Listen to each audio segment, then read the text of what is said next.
নমস্কাৰ। তো বহুত ভাল অনুভৱ আমাৰ দতমা সমষ্টিখনৰ বিভিন্ন জাতি জনগোষ্ঠীৰ আমাৰ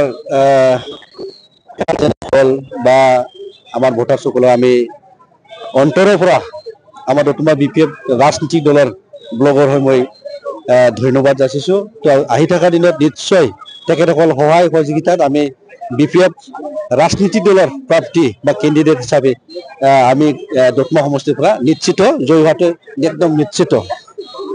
ইতিমধ্যে এজন বৃহৎ আদ্যন্ত ধনী মানুহে মানে টকা বিলাই আছে, বিভিন্ন ধৰণৰ প্ৰলোভন দি আছে, এই ক্ষেত্ৰত আপনি কি উদাহৰণ প্ৰস্তুত কৰিব? তো সদায় ৰাজনীতি পইচা দি ৰাজনীতি নহয়।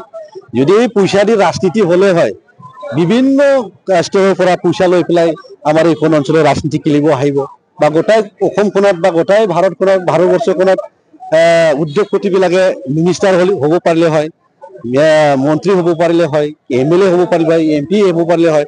তো আমি বিশ্বাস নকৰোঁ যে হাতত পইচা থাকিলে বা ধন থাকিলে যে ইলেকশ্যনখনত জিকি যে ভৱিষ্যত তেখেতে মন্ত্ৰী হ'ব বা MCLA হ'ব, EM হ'ব, তেনেকুৱা মই বিশ্বাস নকৰোঁ।